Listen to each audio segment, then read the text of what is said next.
Good morning and welcome back to another daily market outlook video where I'm going to discuss the JPY basket and all the JPY pairs. So let's dive right in.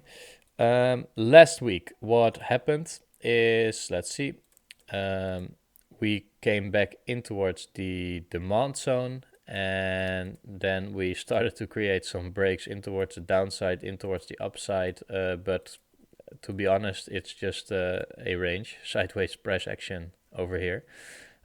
So JPY basket did not choose any direction yet, sadly, also resulting for me in a stop loss on Friday. So what we need is that we either break down in towards the downside and start to create some downwards structure, or we really start to break in towards the upside. But as of now, it's still a little bit undecided. Then on your JPY, what we can see is that we are still inside this stupid demand and supply war that I talked about, and no real direction has been chosen. So as of now, it's just going to be waiting for some clarity on your JPY. Then GBP JPY. Last week, what I thought that we could do is that we had a high situated over here. We then broke down in towards the downside, tapping into demand, but I didn't see this demand zone as strong enough to push us in towards the highs and break structure in towards the upside. Then last week, it looked for me like the JPY basket did want to go in towards the upside. So then, of course, GU would trade down lower. What I then could identify over here is that we took out the liquidity above this high that made the push down, but there was not a lot of liquidity in this high. So we took out not even this high, but all the liquidity underneath here. We then broke down, and on the 1 hour structure, what I then looked for is a 1 hour fractal break, a second 1 hour fractal break, and then I wanted to enter on top of the liquidity there. But yeah, as you can see, it just traded in towards my stop loss, and it was after some thoughts about it, not the most ideal and best setup I could have taken. But let's see what we can get. If we can get the JPY to push down higher from now and really create some bullish order flow, then yes, I can try it again. But as of now, this was a stop loss for me on the Friday.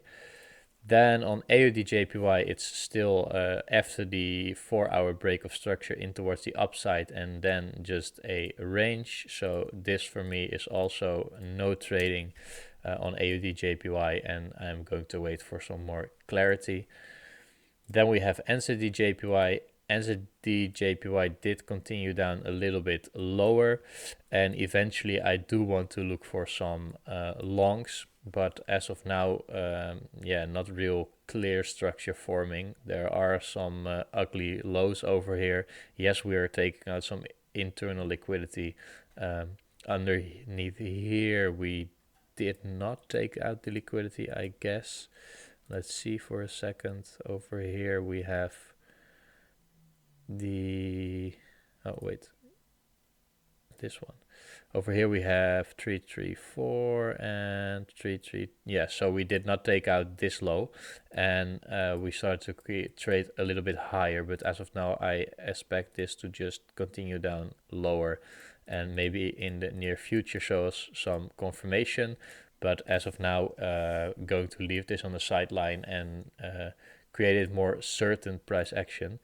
Then CAT JPY last week, what I wanted to see is on the 1 hour, I wanted to see some liquidation of these lows over here. We did start to trade a little bit lower, took out some liquidity, but not a lot. And now I just want this to see to go down lower towards at least these lows or this demand zone over here, as I've drawn over here already. Together with the 0.5 fib, and then see some confirmation that we can trade in towards the upside.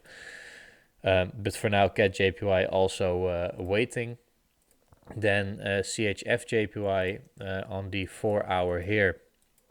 What happened is that we started to trade down lower as well, but also really ugly sideways slow price action last week. I earlier took a stop loss on this move here.